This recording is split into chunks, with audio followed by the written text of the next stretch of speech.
The moment those words left my husband's mouth, I felt my blood run cold.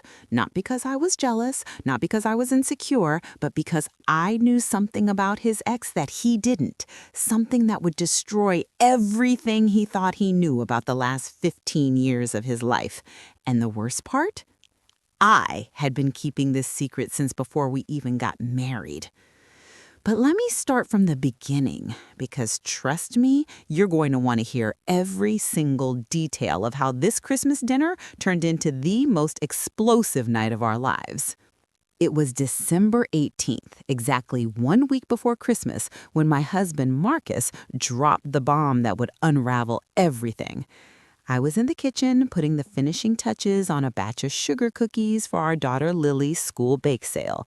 The house smelled like cinnamon and vanilla, and Christmas music was playing softly from the speaker on the counter. Everything felt perfect, almost too perfect, looking back on it now. Marcus walked in with that look on his face. You know the one. The look that says, I'm about to tell you something and I'm hoping you won't be upset, but I already know you probably will be. After 12 years of marriage, I had become fluent in that expression. Hey, babe, he said, leaning against the door frame with his arms crossed. So I need to talk to you about Christmas dinner. I didn't look up from my frosting. What about it? I already ordered the ham. Your mom confirmed she's bringing her green bean casserole, even though literally no one eats it. And I finally convinced your sister to leave her new boyfriend at home because Rachel's coming. The piping bag slipped from my fingers, leaving a messy streak of red frosting on the snowman cookie I'd been decorating. Excuse me? Marcus held up his hands. Before you say anything, just hear me out. Rachel, I repeated, my voice flat. Your ex-fiancée, Rachel. The Rachel you were engaged to for 2 years before we met. That Rachel? She reached out to me last week. She's going through a really rough time. Her mom passed away in October. She just finalized her divorce and she's completely alone for the holidays. She doesn't have anyone, Emma. What was I supposed to say? I stared at my husband, trying to process what I was hearing. Let me give you some context here. Marcus and Rachel had been the golden couple back in college, high school sweethearts who everyone assumed would get married and live happily ever after. They were engaged at 22, had their whole lives planned out, and then, according to Marcus, they simply grew apart and called off the wedding 6 months before the date. That was 2 years before I met him. When Marcus and I started dating, he was upfront about his past. He told me Rachel was his first love, that their breakup was mutual and amicable, and that they had stayed friendly over the years. The occasional birthday text, a like on social media here and there, nothing threatening. But there was something he didn't know, something Rachel didn't know that he knew, and something I had discovered 5 years ago that I had been too terrified to ever bring up. Marcus, I said carefully, wiping my hands on a dish towel, I don't think this is a good idea. Why not? It's Christmas. She's alone. We have plenty of room at the table. It's not about room at the table. Marcus frowned. Then what is it about? Emma, are you seriously jealous? After 12 years? You know I love you. Rachel and I ended over a decade ago. She's just an old friend who needs support. There it was, the word that made my stomach turn. Friend. If only he knew what kind of friend Rachel really was. I wanted to tell him right then and there. I wanted to grab him by the shoulders and say, Marcus, your ex-fiancée isn't who you think she is. The reason your engagement ended wasn't because you grew apart. It's because she did something unforgivable, and the only reason you don't know about it is because she's been lying to you for 15 years. But I didn't, because the truth was, I was just as guilty of keeping secrets as she was. Let me take you back 5 years, to the night that changed everything. It was Marcus's 10-year college reunion. He'd been excited about it for months, eager to reconnect with old friends and show off pictures of Lily, who was only 2 at the time. I hadn't planned on attending, but Marcus insisted. I want everyone to meet my beautiful wife, he said, kissing me on the forehead. I want them to see how lucky I am. So I hired a babysitter, put on a nice dress, and drove with my husband to his alma mater. The reunion was being held at a fancy hotel downtown. The ballroom was decorated with the school colors, and there was a DJ playing hits from their college years. Marcus was in his element, laughing with old teammates and introducing me to people whose names I immediately forgot.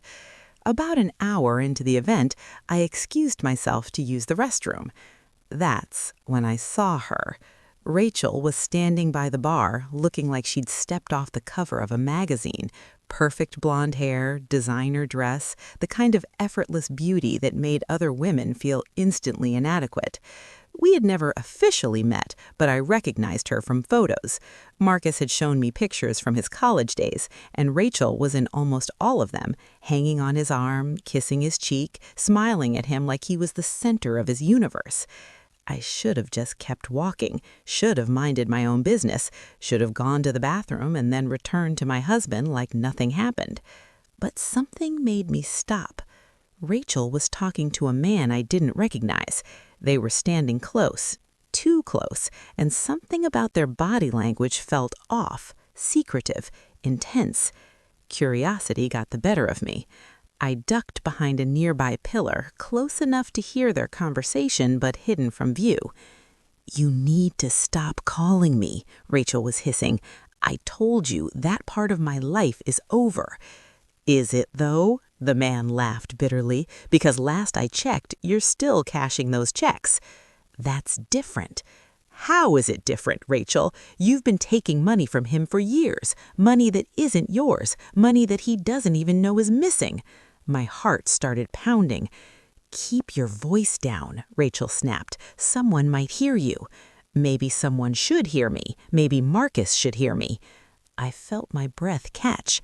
"Marcus?" Rachel's face went pale. "You don't dare. We had a deal."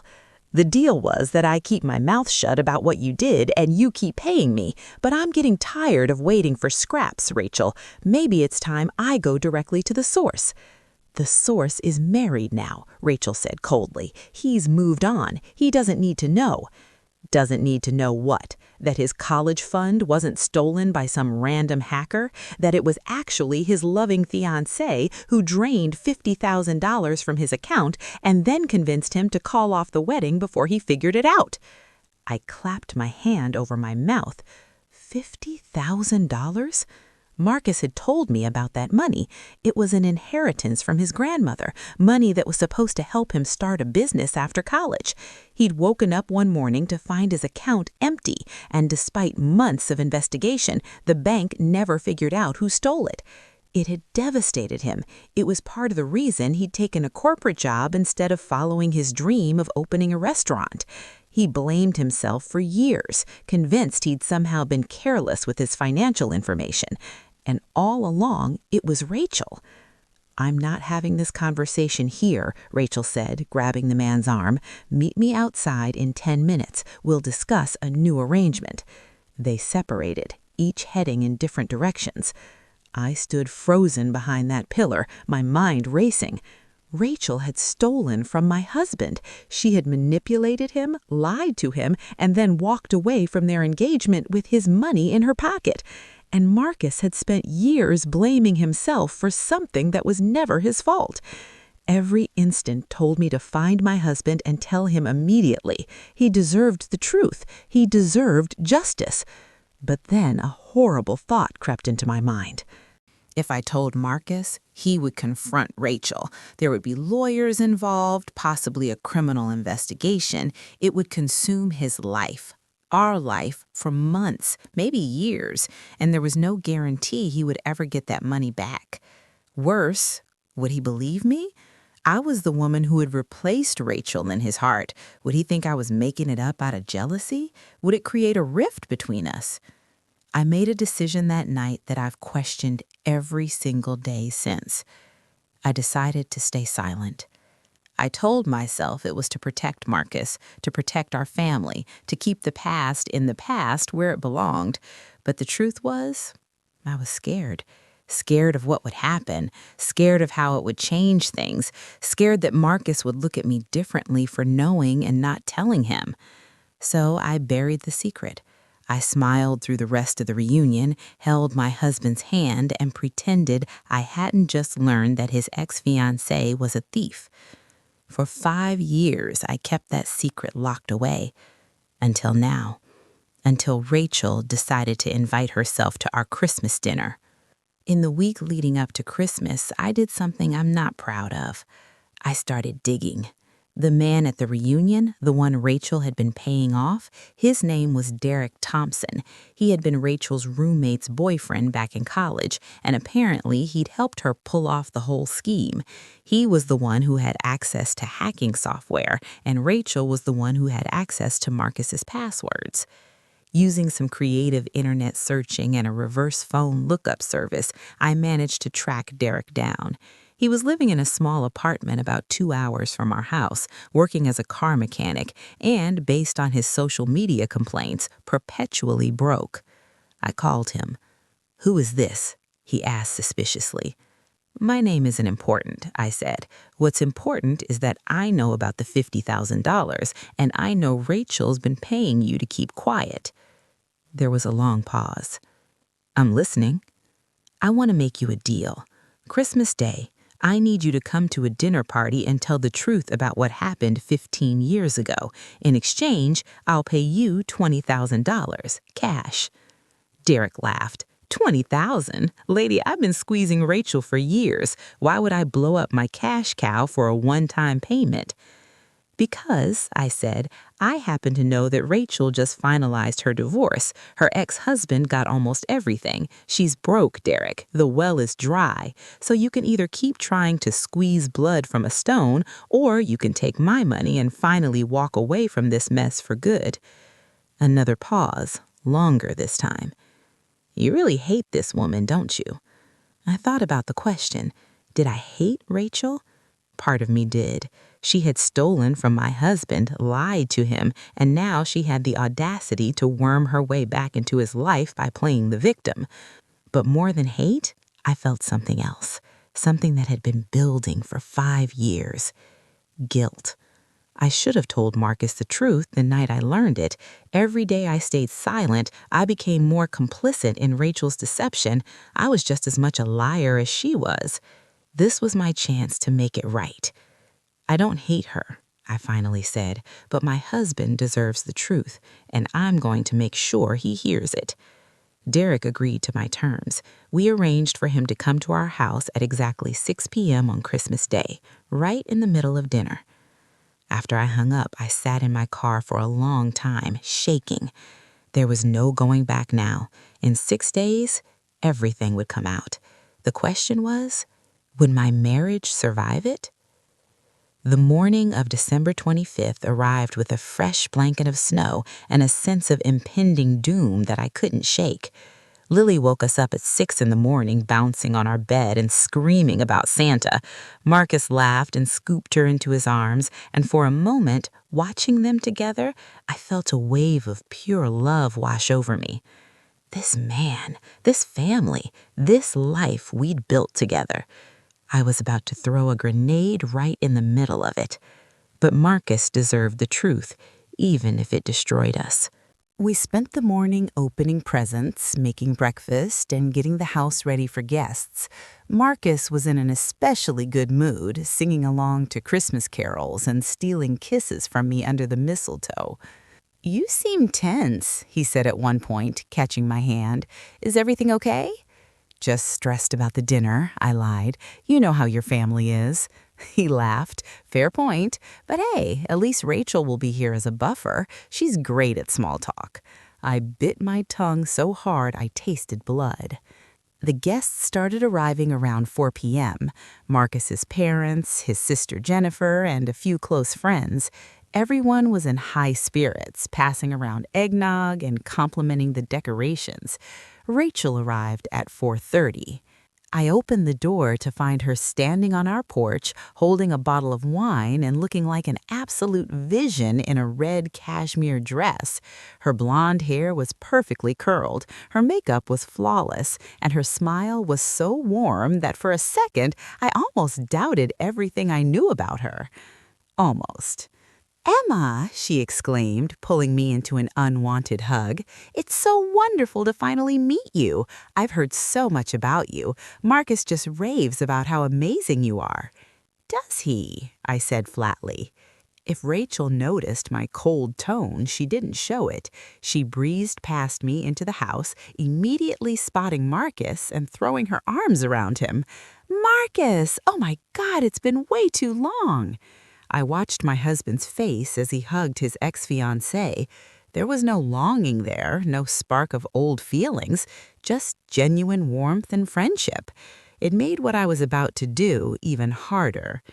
Dinner was served at 5:30. Everyone gathered around the table, Marcus at the head, his parents to his right, Rachel to his left, and me across from him.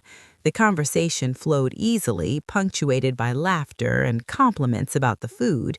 Rachel was charming, I'll give her that. She had everyone enchanted with her stories about her job as an interior designer, her travels to Paris and Milan, her plans for the new year. She was the perfect guest. She was also a perfect liar. At 5:59, I excused myself to check on the dessert. In the kitchen, I stood by the window and watched the street. My heart was pounding so hard I could hear it in my ears. 5:58, 5:59, 6 o'clock. A pair of headlights appeared at the end of the block. He's here. I heard the doorbell ring. I'll get it, Marcus called from the dining room. I stepped into the hallway, positioning myself where I could see the front door but remain partially hidden. Marcus opened the door and his face twisted in confusion at the sight of the disheveled man standing on our porch. Can I help you? You Marcus Thompson? Derek asked. Yes. Great. I'm here to tell you something about your ex-fiancée, something she should have told you 15 years ago.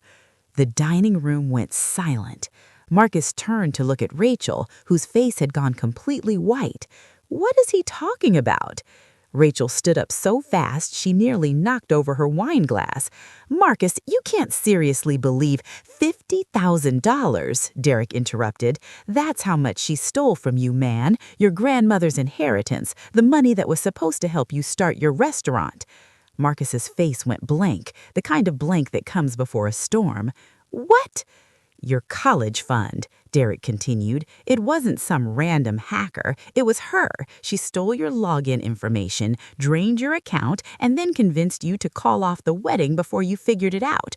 I helped her do it. She's been paying me ever since to keep quiet. The silence in that room was deafening.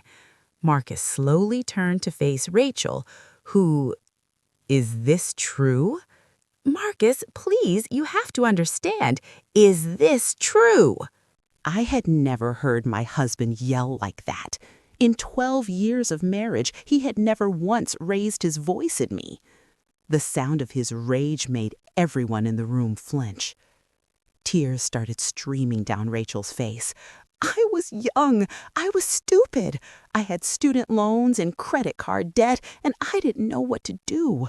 The money was just sitting there, and I thought maybe you wouldn't notice. And then you did notice, and I panicked, and I knew you would hate me, so I made up an excuse to end things before you found out. You let me blame myself, Marcus said, his voice cracking. For 15 years. I thought I had been careless. I thought I had somehow failed my grandmother by not protecting the money she left me. And the whole time, it was you. I'm so sorry. Get out of my house. Rachel left in tears, mascara running down her face, her perfect image shattered beyond repair.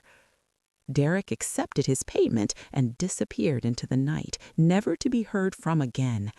And I was left standing in the ruins of my own creation. After the guests left, Marcus's parents looking shell-shocked, his sister openly furious, my husband sat down at the kitchen table and stared at the wall for a long time. I sat across from him, waiting. Finally, he spoke. You knew. It wasn't a question. My heart stopped. What? I saw your face, Emma. When Derek started talking, you weren't surprised. You knew exactly what he was going to say. I opened my mouth to deny it, but no words came out. How long? Marcus asked, his voice eerily calm. How long have you known? The moment of truth. 5 years, I whispered. I overheard them talking at your college reunion.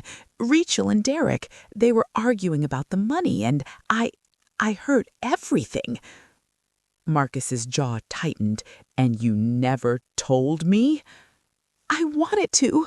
God, Marcus, I wanted to tell you so many times, but I was scared. Scared you wouldn't believe me. Scared it would destroy everything we built. Scared that...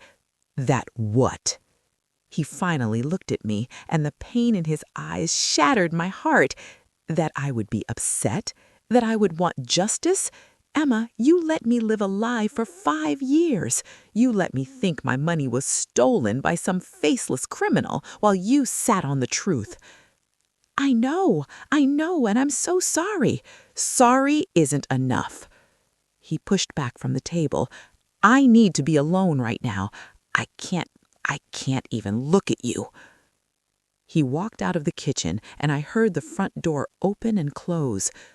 I sat at that table for hours, crying until I had no tears left. Marcus didn't come home that night. He sent me a text around midnight saying he was staying at a hotel and that he needed space to think. I barely slept, tossing and turning, imagining every possible outcome. Divorce, custody battles, our daughter growing up in 2 separate homes. All because I had been too afraid to tell the truth. The next morning, I woke to find Lily standing by my bed. Mummy, where's Daddy? I pulled her into my arms and held her tight. Daddy had to go somewhere for work, sweetheart. He'll be back soon. It was another lie, but I couldn't bear to see the confusion in her eyes. 2 days passed, then 3. Marcus and I exchanged a few brief texts, logistics about Lily, nothing personal. He was polite but distant, and each message felt like a knife twisting in my chest. On December 28th, I made a decision. I wasn't going to wait for him to come home. I wasn't going to let our marriage die without a fight. I arranged for Lily to stay with my sister, and I drove to the hotel where Marcus was staying. He answered the door in sweatpants and a wrinkled t-shirt, looking like he hadn't slept in days. Emma, please, I said, just hear me out. 5 minutes. If you still want me to leave after that, I will. He hesitated, then stepped aside to let me in. The room was a mess. Takeout containers on the desk, clothes scattered on the floor, the bed unmade. It looked like the external manifestation of his internal chaos. Marcus, I began, what I did was wrong. I should have told you the truth the moment I learned it. There is no excuse for keeping that secret, and I'm not going to try to make one. He said nothing, just leaned against the wall with his arms crossed. But I need you to understand something. The reason I stayed silent wasn't because I didn't care. It was because I cared too much. You had finally moved on from Rachel. You were happy. We were happy. And I was terrified that dredging up the past would destroy everything. So you decided for me, Marcus said bitterly. You decided what I could and couldn't handle. Yes, and that was wrong. I treated you like you were fragile, like you needed protecting. But you're not fragile. You're the strongest person I know. You deserved the truth, and I failed you. My voice broke on the last words. I'm not asking you to forgive me. I'm not asking you to forget. I'm just asking you to remember that I love you. I've loved you since the day we met, and I will love you until the day I die. And if you give me another chance, I promise I will never keep anything from you again. No more secrets, no more lies. Just us, honest and open for as long as you'll have me." Silence stretched between us. Then, slowly, Marcus unfolded his arms. "Do you know what the worst part is?" he asked quietly. "It's not the secret. It's not even the 5 years. It's that you didn't trust me enough to come to me. You didn't believe that we were strong enough to survive the truth together." "I know. We're supposed to be partners, Emma, through everything." "I know." He took a step toward me. "If we do this, if we try to move forward, things have to change. No more protecting me from hard truths. No more making decisions on my behalf. We face things together, or not at all." "Together," I agreed. "I promise." Marcus looked at me for a long moment, and I saw the war raging behind his eyes. The hurt, the betrayal, the anger. But underneath all of that, something else. Love. "Come here," he said. I crossed the room and fell into his arms. We stood there for a long time, holding each other, crying, not speaking. It wasn't forgiveness, not yet.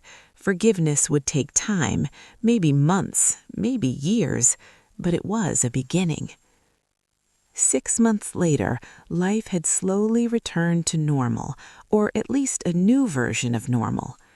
Marcus and I started couples therapy in January. It was hard, probably the hardest thing we'd ever done.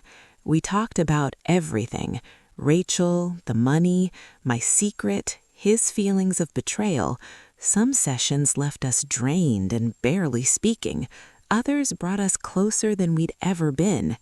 As for Rachel, she disappeared from our lives entirely. Last I heard, she had moved to another state and was trying to rebuild after her divorce. Marcus never pressed charges. He said it wasn't worth the energy, but he blocked her on every platform and made it clear he never wanted to hear from her again. The $50,000 was gone forever, but Marcus finally stopped blaming himself for losing it. That, more than anything, felt like justice.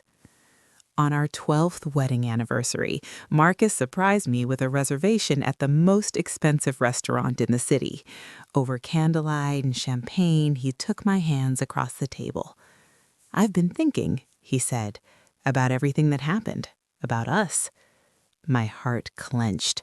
And I realized something. He squeezed my fingers. "What you did, keeping that secret, it was wrong. I'm not going to pretend it wasn't." "I know.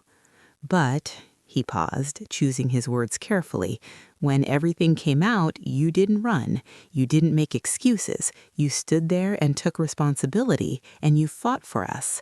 That takes courage, more courage than I think I would have had." I felt tears prick my eyes. "I'm not saying I've forgotten," Marcus continued. "I don't think I ever will completely, but I am saying that I've forgiven, and I want you to know that I choose you. I chose you 12 years ago, and I choose you today, and I will keep choosing you every single day for the rest of our lives." The tears spilled over, running down my cheeks. "I love you," I whispered. "I love you too." He smiled, that same smile that had made me fall for him all those years ago. "Now let's order the most expensive thing on the menu. We've earned it." I laughed through my tears. We had survived the worst. We had weathered the storm. And somehow, impossibly, we had come out stronger on the other side. It was Christmas again. The house was decorated exactly as it had been the year before. Garlands on the banister, a towering tree in the living room, the smell of cinnamon and vanilla in the air. But everything was different. Lily was now 8, old enough to help me frost cookies and supervise her father as he hung lights on the house. Marcus's parents were there, along with his sister and her new fiancé, much better than the last one. And most importantly, there was no unwanted guest lurking in the shadows. As we gathered around the table for dinner, Marcus stood up and raised his glass. "I want to propose a toast," he said, "to family, to second chances, and to the most incredible woman I've ever known, my wife, Emma, who taught me that love isn't about being perfect. It's about showing up even when things are hard and fighting for what matters." I raised my glass, my eyes locked with his. "To family," everyone echoed. Later that night, after the guest had gone and Lily was asleep in her bed, Marcus and I sat on the couch watching the fire crackle in the fireplace. "Same time next year?" he asked, pulling me close. I laughed. "Same time next year, but let's skip the dramatic revelations this time." "Deal."